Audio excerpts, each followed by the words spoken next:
बच्चों, आज हम लोगों को पढ़ना है सेकंड अफगान साम्राज्य।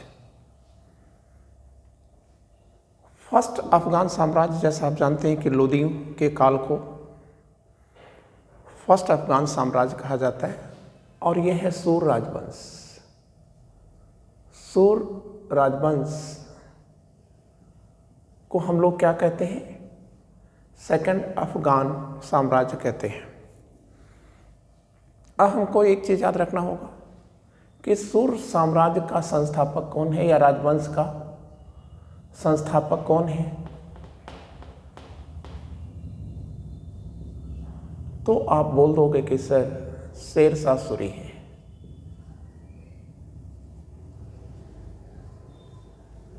क्लियर है? आप इनके बारे में पहले हम लोग जानते हैं, फिर इसके बाद इनकी क्या प्रशासनिक और कल्चरल सिस्टम है उसको जानते हैं। तो अब पहली बात आप याद रखिएगा कि इनके बचपन का नाम क्या है। बचपन में यह फरीद हैं। क्लियर? इनके पूर्वज यह अफगानिस्तान से भारत आए हैं, मतलब अफगान हैं ये। और इनके जो दादा हैं, ये दादा कौन हैं? आप कहेंगे इब्राहिम खां सूर हैं।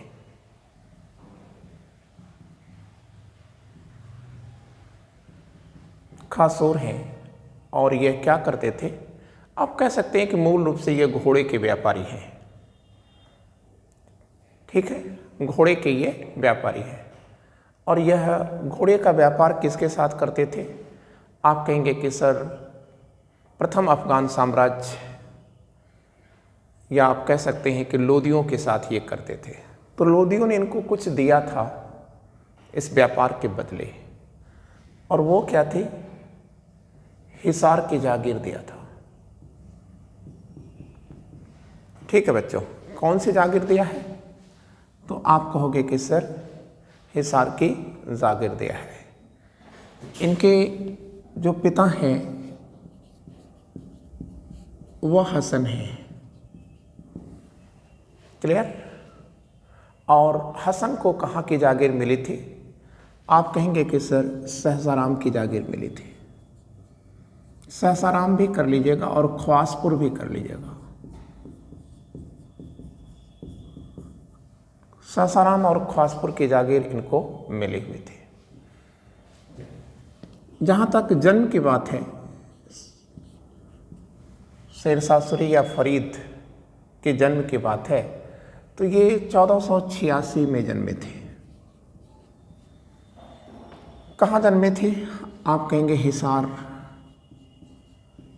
में ये जन्मे हैं। ठीक है। और अब हमको एक चीज़ याद रखना है कि इनकी 4 माँ थी, मतलब आप कह सकते हैं कि हसन की 4 पत्नियां हैं।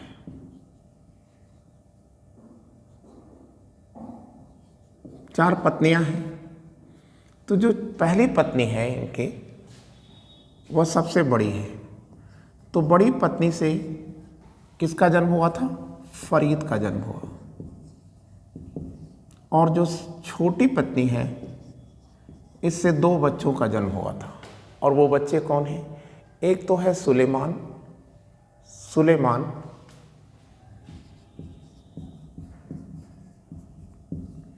और दूसरा है अहमद। इन 2 बच्चों का भी जन्म हुआ था। ठीक है। लेकिन आप याद रखिएगा, 4 पत्नियां हैं अर्थात 4 माँ हो गई। तो इसका मतलब ये है प्रताड़ना सबसे ज़्यादा किससे मिलेगी? फरीद को मिलेगी। क्यों? क्योंकि पिता का वारिस कौन होगा? बड़ा बेटा। तो जो सौतेली माँ है, मतलब छोटी वाली, इसके बेटे हैं 2, तो वो चाहेगी कि मेरे बेटे अगले वारिस हों पिता का। तो ऐसी स्थिति में फरीद को माँ की प्रताड़ना मिलती रही, सौतेली माँ की प्रताड़ना मिलती रही। और फिर यही वो प्रताड़ना है जिसके कारण फरीद भाग करके जौनपुर आए थे। और जौनपुर क्या था उस समय, आप कहेंगे शिक्षा का बड़ा केंद्र था और उसे सिराज हिंद कहा जाता था, मतलब हिंदुस्तान का सिराज कहा जाता था। किसे? जौनपुर को कहा जाता था। ठीक है, पूर्व का सिराज भी कह सकते हैं आप, ठीक है ना। तो सिराज हिंद के नाम से जौनपुर को जाना जाता था और शिक्षा का बड़ा केंद्र था। यहीं पर यह बालक शिक्षा के क्षेत्र में, ठीक है, बहुत विशेष उपलब्धि हासिल करता है। तो जाहिर सी बात है कि शिक्षा एक ऐसी सुगंध है जिसकी महक बहुत दूर तक जाती है। क्लियर? तो आप याद रखिएगा, जब यह शिक्षा के क्षेत्र में बहुत आगे बढ़ गए तो जो जौनपुर के गवर्नर या सूबेदार हैं, के सूबेदार वो कौन है? आप कहेंगे जमाल। जमाल ने क्या किया कि इस बच्चे को पुरस्कृत करने के लिए अपने पास बुलाया था। उसी समय इस बच्चे ने अपना परिचय दिया था और बताया था कि सर मैं गरीब नहीं हूँ। मतलब ये जौनपुर में कहाँ रहता था? आप कहेंगे कि ये बच्चा जो है यतीम खाने में रहता था। यतीम खाने का मतलब है गरीबों और लाचारों को रहने के लिए जो व्यवस्था दी जाती है, बेसहारा लोगों को रहने की जो व्यवस्था दी जाती है, उसी को यतीम खाना कहते हैं। तो कहता है कि सर मैं गरीब नहीं हूँ, मैं यतीम खाने में रहता तो हूँ लेकिन मैं गरीब नहीं हूँ, मैं तो माँ से प्रताड़ित हूँ। और मेरे पिता कौन है? ये लिखा है, मेरे पिता सहसाराम और ख्वासपुर के जागीरदार हैं। तो जाहिर सी बात है कि जमाल को एक आश्चर्य होता है। ठीक है, अब जमाल करता क्या है कि फरीद के पिता हसन को अपने पास बुलाता है और बुलाने के बाद पिता और पुत्र के बीच यह क्या करता है? संबंध पुनः स्थापित करा देता है। फिर यह पिता के साथ कहाँ पहुँचता है? सहसाराम पहुँचता है। कौन? फरीद। ठीक है, जो सहसासुरी बनेगा। तो ये कहाँ पहुँच गया? सहसाराम पहुँच गया। अब जब ये सहसाराम पहुँचेगा तो वहाँ पर क्या करेगा कि एक मीटिंग करेगा। ठीक है, सहसाराम जब ये वापस जाएगा तो वहाँ पर क्या होगा कि यह पिता करेगा क्या कि सहसाराम का इसे सहसाराम जागीर का प्रबंधक बना देगा, प्रबंधक इसे बना देगा। ठीक है ना। तो जब ये प्रबंधक बन जाएगा तो यह एक मीटिंग करेगा। इस मीटिंग का विवरण कहाँ है? आप कहेंगे कि सर अब्बास खां शेरवानी की एक किताब है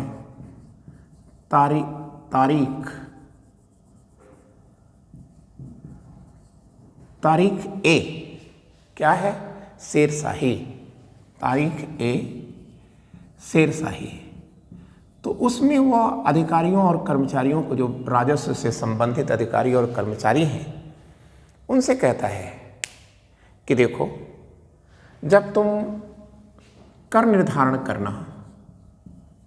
करना तो उस समय तुम उदार रहना, और जब वसूली करना तो उस समय तुम कठोर रहना।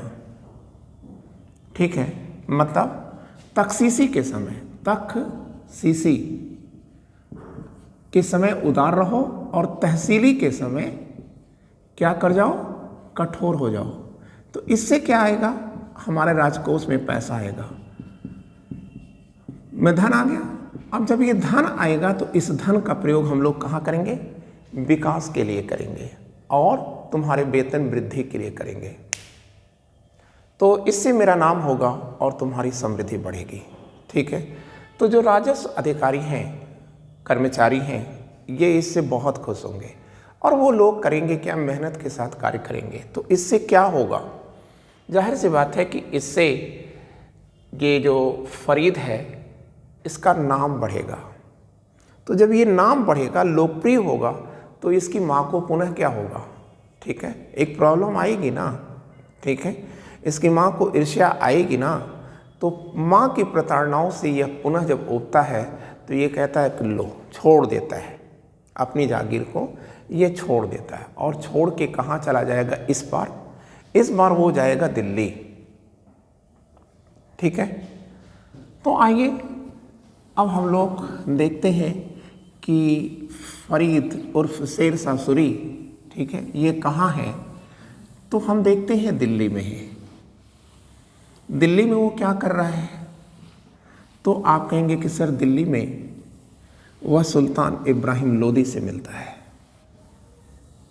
ठीक है, और कहता है कि आप मुझे जागीरदार बना दीजिए, ठीक है, मैं वहाँ का प्रबंधन देख रहा हूँ और मेरे पिता ऐसे हैं, मेरी माँ ऐसी हैं, ठीक है, और आप मुझे वहाँ का प्रबंधक बना दीजिए। लेकिन दौलत खां लोदी तैयार तो नहीं होता, ठीक है। उसका कहना है कि भाई जो अपने पिता का नहीं हो रहा है वो साम्राज्य का या मेरा क्या होगा, ठीक है। लेकिन किस्मत ने साथ दिया और उसी समय इसके पिता हसन की डेथ हो जाती है। तो जब हसन की डेथ हो जाती है तो इब्राहिम खान लोदी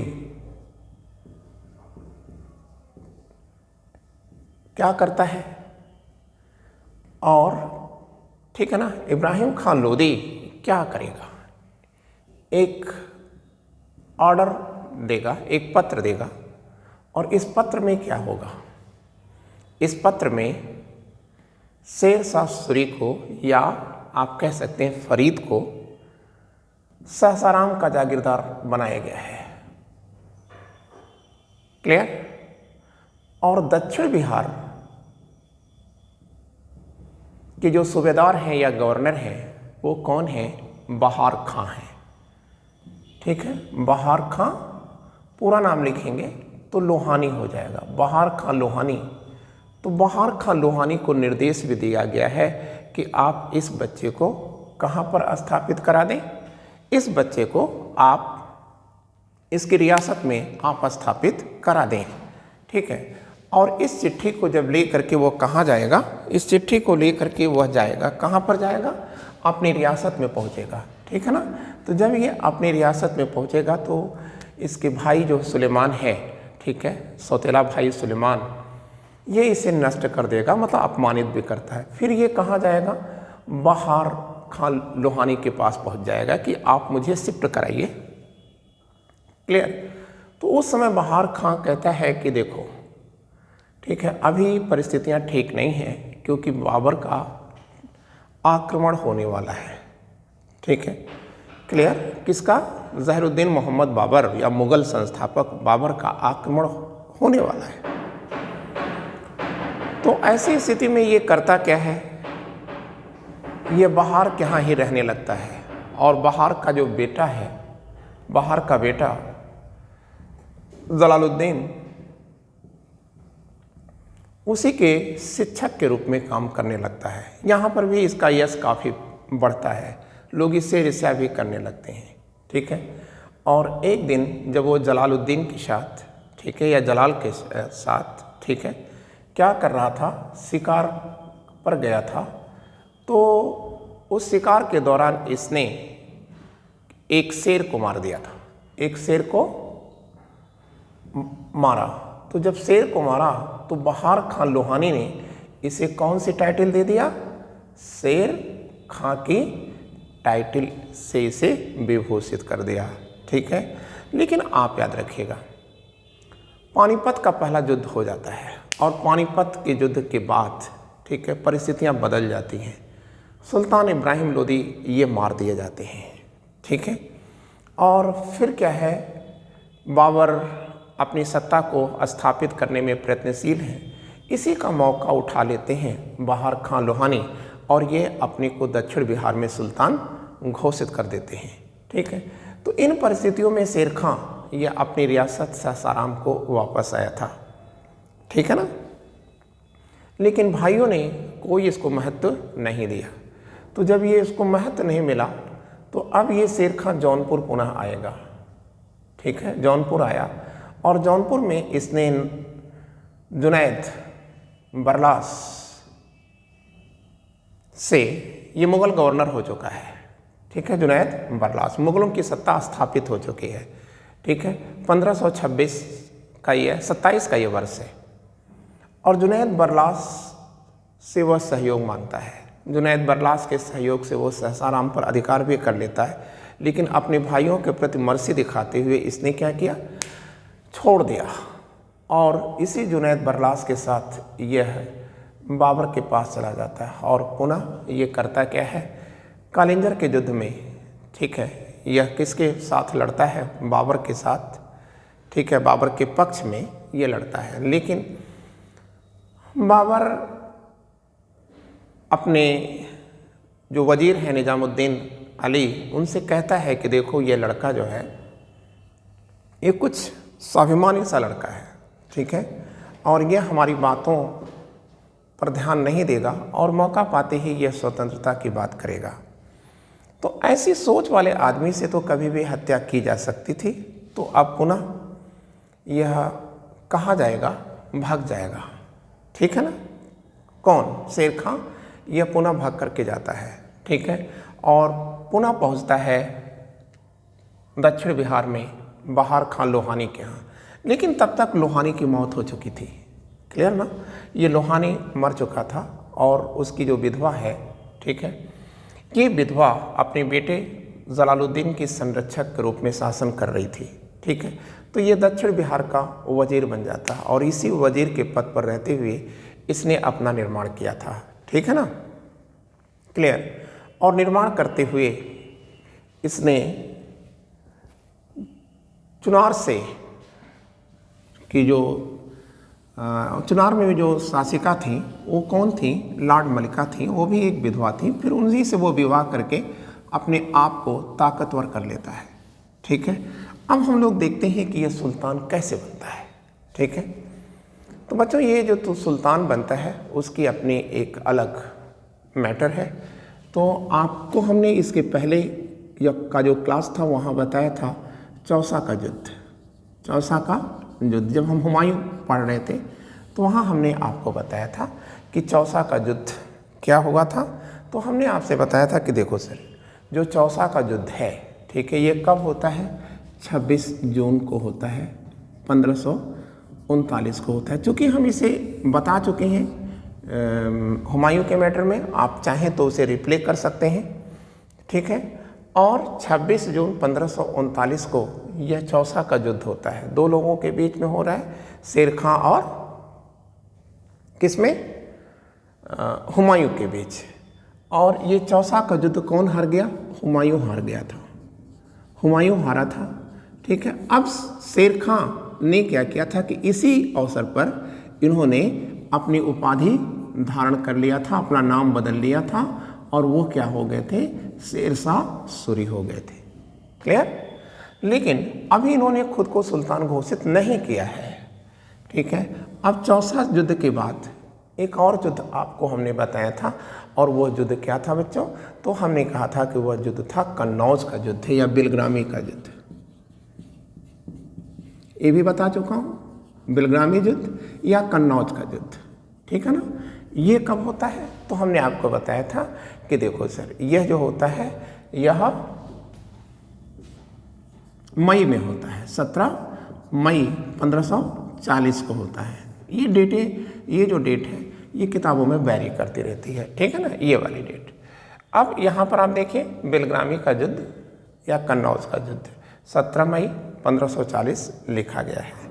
और यह भी किसके बीच में होता है, आप कहेंगे कि हुमायूं, ठीक है, और अब तो शेरशाह सूरी हो गया, ये शेरशाह सूरी के बीच होता है, ठीक है। और हुमायूं अपनी गलतियों के कारण यह युद्ध पुनः हार गए थे। तो अब इसने क्या किया, किसने, शेरशाह सूरी ने एक उपाधि धारण कर लिया, सुल्तान ए आदिल। और अब आप जान गए कि यह सुल्तान बन चुका है, ठीक है ना। तो जब ये सुल्तान बन चुका है तो हम लोग एक काम करते हैं कि हेडिंग भी बदल देते हैं और लिख देते हैं सुल्तान शेरशाह सूरी, ठीक है। तो इतनी प्रक्रियाओं से गुजरने के बाद वह सुल्तान बनता है। तो आइए देखते हैं हम लोग क्या मैटर है। तो आप कहेंगे सुल्तान शेरशाह सूरी, शेर शाह सूरी। टाइम लिख देते हैं 1540 से 45 के बीच। ठीक है, बहुत थोड़े दिन का समय है, केवल 5 साल का समय है। इसीलिए आर.पी. त्रिपाठी ने कहा था कि शेरशाह सूरी अगर थोड़े दिन तक और जिंदा रहा होता तो भारतीय इतिहास के राजनीतिक मंच पर मुगलों का नाटक कभी न होता। क्लियर ना? तो अब हम जब सुल्तान शेरशाह सूरी लिख दिए तो अब हम ये देखते हैं कि सुल्तान शेरशाह सूरी की चुनौती क्या है, या आप कह सकते हैं उनके काल के समस्याएं क्या है। देखिए, जो पहली समस्या निकल कर आती है वो ये आती है कि हमें उत्तर पश्चिम सीमा को सुरक्षित करना है, मतलब गख्खरों को नियंत्रित करना है। गख्खर, ठीक है। तो ये गख्खर क्या है? आप कहेंगे एक जनजाति है, ठीक है, उत्तर पश्चिम की एक कबीला है, ये ट्राइब्स है। और ये जो गख्खर कबीला है ये मुगलों से क्या करता है? इंटीमेसी रखता है, मुगलों से अच्छा संबंध रखता है, ठीक है। और मुगल जो सरदार हैं या आप कह सकते हैं शहजादे हैं कामरान से गख्खरों का अच्छा यारानगी है, ठीक है। शेरशाह सूरी चाहता था कि वो गख्खरों से दोस्ती कर ले, ठीक है, और इस प्रकार से मुगलों से होने वाले भय को वो समाप्त कर ले, ठीक है ना। तो इसने शेरशाह सूरी ने गख्खरों के नाम एक पत्र लिखा था, ठीक है, कि हम आपसे दोस्ती चाहते हैं। क्लियर? तो गख्खरों ने उत्तर दिया था कि भाई देखो, हमारा 2 रूप है, एक तो हम शेर हैं और दूसरे सिपाही हैं। कौन कह रहा है? गख्खर कह रहे हैं, ठीक है, उसके शेरशाह सूरी के पत्र के उत्तर में। और ऐसी स्थितियों में हम तुमसे दोस्ती नहीं कर सकते, ठीक है। हाँ, एक काम कर सकते हैं, हम तुम्हारे सीने में, ठीक है, 2 तीर दे सकते हैं, मतलब तुम्हारी हत्या कर सकते हैं। सीने में 2 तीर दे सकते हैं, मतलब तुमसे युद्ध करने को तैयार हैं। तो शेरशाह सूरी सोचता है कि भाई चलो ले ही लेते हैं। और जब शेरशाह सूरी वहाँ जाता है, अभियान करता है, तो ये अभियान कब करता है? 41 में करता है। परिणाम क्या होगा? गख्खर मार दिए गए और, ठीक है, इस पर विजय हो गई। तो इसी समय उसने रोहतासगढ़ किले का निर्माण किया था। क्लियर है बच्चों? और अब हमारे सामने एक चीज़ और आता है, बंगाल अभियान। इन्होंने बंगाल अभियान किया था। किसने? शेरशाह सूरी ने बंगाल अभियान किया था। कब किया था बंगाल अभियान? वो भी 1541 में किया था। क्यों किया था? देखिए, बंगाल का एक सरदार था खिज्र खां, ठीक है ना। अब ये खिज्र खां करता क्या है कि जो वहाँ के पूर्व सुल्तान थे महमूद, ठीक है, उनकी बेटी से शादी कर लेता है बुलात, ठीक है, और पूरा का पूरा बंगाल पर अधिकार करके अपने को स्वतंत्र सुल्तान घोषित कर देता है। तो इसके खिलाफ वो अभियान करेंगे। कब अभियान करेंगे? 41 में अभियान करेंगे, ठीक है ना। जब ये 41 में अभियान करेंगे तो यह पराजित होगा, खिज्र खां मार भी दिया जाता है। तो ऐसी स्थितियों में उन्होंने, शेरशाह सूरी ने काजी फजीलात को क्या करेंगे? अमीर बंगला बनाकर, अमीर ए बंगाल बना करके ये क्या करते हैं? वापस आ जाते हैं, ठीक है ना। और अब हमारे सामने जो अगला मैटर आएगा वो है 3rd मैटर, मालवा अभियान। अब इन्होंने मालवा अभियान कब किया है? तो आप कहिएगा सर 1 साल बाद किया है, 1542 में किया है, ठीक है। 41 और ये देखिए 42 आ गया मालवा अभियान। तो ये मालवा में क्या है? तो आप कहेंगे देखिए सर, मालवा में मल्लू खां ये क्या कर रहा है? अपने को शेरशाह से स्वतंत्र करके क्या कर रहा है? अपने को एक स्वतंत्र सुल्तान घोषित कर रहा है। किस नाम से घोषित कर रहा है मल्लू? कादिर शाह के नाम से। कादिर शाह के नाम से यह क्या करेगा? अपने को सुल्तान घोषित कर देगा। तो अब परिणाम क्या आएगा? परिणाम यहाँ क्या आएगा? तो आप कहेंगे इसके खिलाफ अभियान होगा। किसका? शेरशाह सूरी खुद अभियान कर रहे हैं, ठीक है। अब मल्लू खां या कादिर शाह ये पराजित होता है और ये भाग करके कहाँ चला जाता है, गुजरात चला जाता है। और गुजरात में वो किस किस संरक्षण में चला जाता है, मुगलों का सबसे बड़ा दुश्मन कौन था, तो आप कहेंगे अफगान थे। तो गुजरात के जो अफगान शासक हैं महमूद शाह तृतीय, उन्हीं के संरक्षण में चला जाता है। ठीक है, और मालवा पर किसका अधिकार हो गया, तो आप कह देंगे शेर शाह सूरी का अधिकार हो गया। ठीक है, अब शेर शाह ने क्या किया कि सुजात खां को ठीक है मांडू का प्रमुख बना करके या मालवा का प्रमुख बना करके, मांडू लिख लीजिएगा, इनकी राजधानी रही है। ठीक है, तो मांडू को क्या किया, मांडू में सुजात खां की नियुक्ति करके यह वापस आ जाता है। ठीक है, और बच्चों अब हमारे सामने जो अगला पॉइंट आएगा वो क्या आएगा, तो आप कहोगे कि सर वो रायसीन अभियान आएगा। ठीक है, तो आइए हम लोग देखते हैं जरा रायसीन अभियान क्या है।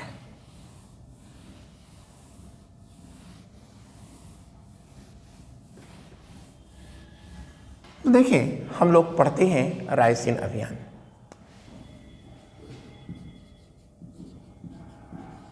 ठीक है, रायसीन है कहाँ, बुंदेलखंड में है। और ये अभियान कब हो रहा है, 43 में हो रहा है। रायसीन का शासक कौन है, आप कहोगे कि सर रायसीन का जो शासक है वो है पूरनमल है। क्लियर, पूरनमल यहाँ के शासक हैं। ठीक है, और ऐसी स्थिति में शेर शाह सूरी इनके खिलाफ अभियान कर रहे हैं ना, शेर शाह सूरी, ठीक है, इनके विरुद्ध अभियान कर रहे हैं। क्लियर है बच्चों। अब वो करता क्या है, पूरनमल की चौकसी के कारण शेर शाह सूरी सफल नहीं होता। ठीक है, तो ये क्या कहता है, शेर शाह सूरी कुरान को अपने हाथ में लेता है और वो कहता है कि वह पूरनमल से दोस्ती करके यहाँ से जाना चाहेगा। तो पूरनमल ये सोचता है कि एक मुसलमान अगर कुरान की कसम खाता है तो निश्चय ही वो ऐसा कुछ नहीं करेगा। और वो फिर जैसे ही पूरनमल उस पर विश्वास करके उससे दोस्ती करने के लिए जाता है, शेर शाह सूरी उसको गिरफ्तार करा लेता है। क्लियर, और इस प्रकार से रायसीन पर भी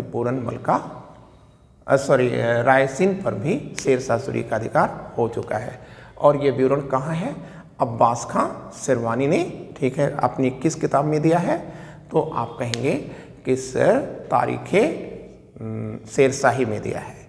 क्लियर, और इसीलिए रायसीन अभियान शेर शाह सूरी के व्यक्तित्व पर एक धब्बा माना जाता है और कहा जाता है कि वह कभी शेर भी था तो कभी लोमड़ी भी था।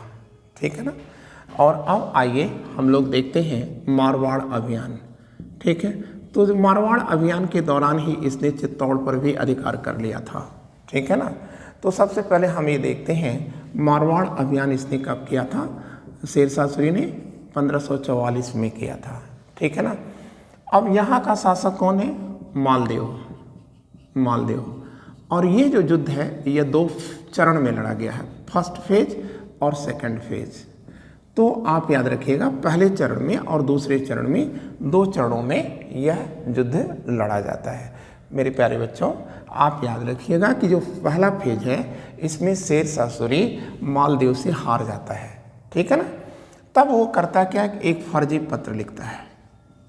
कौन, शेर शाह सूरी एक फर्जी पत्र लिखता है। ठीक है, और यह संबोधित किसको है, खुद को संबोधित भी कर लेता है। ठीक है, फर्जी पत्र है और इसमें लिखा गया है कि सुल्तान आप दूर न जाएं, घबराएं भी नहीं, हम राजपूत जल्द ही मालदेव को गिरफ्तार करके आपको सौंप जाएंगे।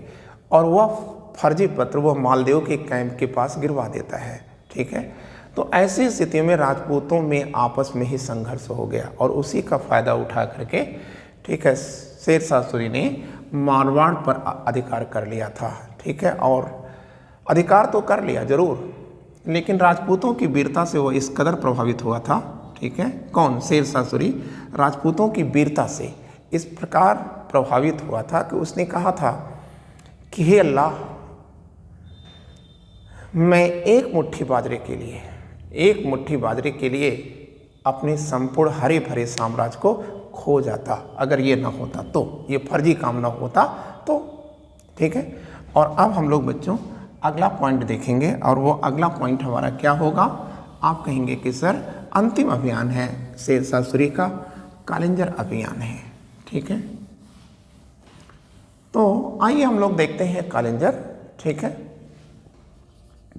अभियान, कालिंजर अभियान, है ना। तो ये देखिए कालिंजर अभियान ये कब होता है, आप कहोगे कि सर ये 1545 में होता है। कहाँ पड़ता है कालिंजर, आप कहेंगे सर बुंदेलखंड के बांदा डिस्ट्रिक्ट के अंदर ही कालिंजर पड़ता है। और ये जो कालिंजर अभियान है 1545 में हो रहा है, यहाँ का शासक कौन है, आप कहेंगे कि सर कीरत सिंह है। ठीक है, और ये जागीर किसकी है, आप कहेंगे रीवा के राजा रामचंद्र की जागीर है। उसका प्रबंध कौन देख रहा है, कीरत सिंह देख रहे हैं। ठीक है ना, तो अब फिर से मैं बता दूं, रीवा के शासक रामचंद्र की यह जागीर है, कौन, कालिंजर, और इसके प्रबंधक हैं कीरत सिंह। ठीक है, तो अब ये करेगा क्या है, शेरशाह सूरी कालिंजर पर अभियान तो करना चाहेगा, लेकिन कालिंजर का जो किला है बहुत ऊंचाई पर था। तो शेरशाह सूरी करता क्या है कि एक दमदमा बनाता है। दमदमा का मतलब ये होता है चबूतरा बनाता है। ठीक है, बहुत ऊंचा चबूतरा बनाता है, और इसी चबूतरे पर खड़ा होकर के स्वयं में वह तोप चला रहा है, स्वयं में वह तोप चला रहा है। और ये देखिए उक्का लिखा है, लेकिन एक गोला उक्का, ठीक है, यह कालिंजर के किले की दीवार से टकराता है, और शेरशाह सूरी का जो बारूद है, जहाँ बहुत सारे बम रखे गए हैं, वहाँ पर ये रिबाउंड होकर के दीवार से टकराता है, और टकराने के बाद ये वापस आ जाता है और वहीं गिरता है जहाँ पर इसके शेष बारूद के जखीरे रखे गए हैं। ठीक है, तो वह करता क्या है कि शेष जो बारूद के जखीरे हैं उसमें आग लगा देता है। अब शेरशाह सूरी जो है यहीं पर जल जाता है। ठीक है, लेकिन याद रखिएगा कि जब वो मरता है तो मरने से पहले ही क्या होगा, कालिंजर को जीता जा चुका था। ठीक है, तो शेरशाह सूरी की मौत कहाँ हुई, कालिंजर में हुई। ठीक है, और उसको, ठीक है, उसके बेटे जलाल खां ने कहाँ दफन किया है, तो आप कहेंगे कि सर सहसाराम में, ठीक है, ले जा करके एक कृत्रिम झील के अंदर मकबरा बना करके उसमें दफन किया है, जिससे हम लोग बाद में, ठीक है, स्थापत्य की जो हेडिंग आएगा उसके अंतर्गत पढ़ेंगे। ठीक है, अब हमको देख लेना है यहाँ पर कि शेरशाह सूरी के उत्तराधिकारी कौन है, फिर हम लोग प्रशासन को देखेंगे, इनका कल्चरल मैटर देखेंगे। तो देखिए, जो शेरशाह के उत्तराधिकारी की बात अगर हम लोग करें, शेरशाह के उत्तराधिकारी, ठीक है ना, तो बच्चों अगर हम शेरशाह सूरी के उत्तराधिकारी की बात करें तो शेरशाह सूरी जब मरते हैं, ठीक है, तो देखिए इनका एक बेटा तो कुतुब था, लेकिन कुतुब ने क्या किया था कि जब पूरनमल के खिलाफ इन्होंने विश्वासघात किया था तो वह इस बात से बहुत दुखी हुआ था कुतुब, और कुतुब ने, ठीक है, उसी समय आत्महत्या कर लिया था। तो इनके जो बेटे हैं, ये कुतुब तो हमने लिख दिया कुतुब खां, और ये काट दिया, आत्महत्या कर चुका है। तो अब इसका बड़ा बेटा कौन है, आप कहेंगे कि आदिल शाह है, और दूसरा बेटा कौन है, जलाल खां है, जलाल खां, जलाल खां। तो ये सबसे बड़ा बेटा यही है। ठीक है, आदिल ये उनका बड़ा बेटा है। ठीक है ना, और वसीयत के अनुसार, वसीयत के अनुसार मतलब शेरशाह सूरी ने अपनी वसीयत में आदिल शाह को ही अपना उत्तराधिकारी घोषित किया था। ठीक है, लेकिन आप याद रखेंगे कि पिता की मौत के समय आदिल शाह बहुत दूर था, रणथंभौर में था, और जलाल खां बहुत करीब था, रीवा में ही था। ठीक है, तो ऐसी स्थिति में यह जलाल करता क्या है, ठीक है, अपने को क्या घोषित कर देता है, आप कहेंगे इस्लाम शाह के नाम से। ठीक है, इस्लाम शाह के नाम से अपने को सुल्तान घोषित कर देता है, और आदिल की हत्या की तमाम कोशिशें करता है। आदिल भाग करके पन्ना चला गया, और पन्ना के बाद उसका इतिहास नहीं मिलता, निश्चय ही वो यहीं कहीं मर खप गया। ठीक है, तो आपकी जो हेडिंग आएगी वो क्या आएगी, इस्लाम शाह आएगा। तो आइए हम लोग इस्लाम शाह को देखते हैं, ये इस्लाम शाह का क्या है वर्क। तो आपने देखा कि शेर शाह सूरी के जो उत्तराधिकारी आ रहे हैं वो हैं इस्लाम शाह। इनका मूल नाम आप जान चुके हैं, इस्लाम शाह। और बच्चों इस्लाम शाह का जो टाइम पीरियड है वह क्या है, आप कहेंगे 1545 से कितना है, कितना समय आएगा इनका, तो आप कहेंगे थोड़ा समय सर ठीक है, लंबा है, ठीक है, 1553 है। ठीक है, ये इस्लाम शाह का काल है। ठीक है, लेकिन इसमें इन्होंने बहुत अच्छा कार्य तो नहीं किया है। हाँ, इस्लाम शाह के काल की आपको हम 2 घटनाएं बताना चाहेंगे। ठीक है, एक है जौनपुर में एक बंदा रहता था शेख अलाई, और शेख अलाई ये महदवी सिलसिले का था। समझ गए आप, महदवी सिलसिले का है, ये सिलसिला का है। तो ये क्या है, ये लोग चरमपंथी लोग हैं, और ये चरमपंथी लोग, ठीक है, कि वक्तव्य से, कार्यों से किसको नाराज़गी हो रही है, तो आप कहोगे कि सर इससे एक व्यक्ति को परेशानी होगी। किसको, तो आप कहेंगे जो हिंदू लोग हैं और मुसलमान लोग हैं, इन दोनों के बीच नफरत फैलेगी। ठीक है, तो इस्लाम शाह इनसे कहता है कि तुम ये महदवी पंथ को छोड़ दो, लेकिन ये नहीं मानता। कौन, शेख अलाई नहीं मानता। फिर शेख अलाई की हत्या करके, ठीक है, और इसे जौनपुर में ही दफन कर दिया जाता है। और इसके बारे में ये कहा जाता है कि लोग प्रशासन से, शासन से इतना डरे हुए थे कि दिन में इसके मकबरे पर कोई नहीं जाता था, लेकिन रात में, ठीक है, इसके मज़ार पर फूल गिरे होते थे। मतलब लोग बहुत बड़ा संख्या में जाते थे। इस्लाम शाह की असमय मौत हो गई थी, गले के रोग के कारण इनके असमय मौत हो गई थी। तो इस्लाम शाह के बाद इनका 12 वर्षीय जो बेटा है, ठीक है, माइनर बच्चा है, ठीक है, वो कौन है, तो आप कहोगे कि सर, ठीक है, वो फिरोज है। 12 वर्षीय बेटा है फिरोज। ठीक है, तो फिरोज को क्या किया गया, ठीक है, इसके फिरोज के मामा मुबारिज ने क्या किया, मामा है किसके, फिरोज के, तो इन्होंने इसको सुल्तान घोषित तो कर दिया, लेकिन सुल्तान घोषित करने के बाद इन्होंने फिरोज का कत्ल भी करा दिया।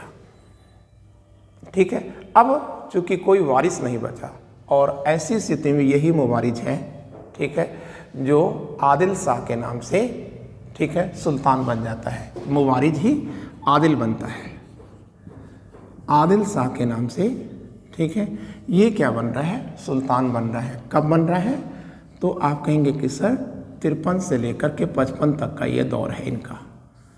ठीक है, आदिल शाह, क्लियर। तो बच्चों जो आदिल शाह है, इसको ज़माना क्या जानता है, आप कहेंगे अदाली के नाम से जाना जाता है।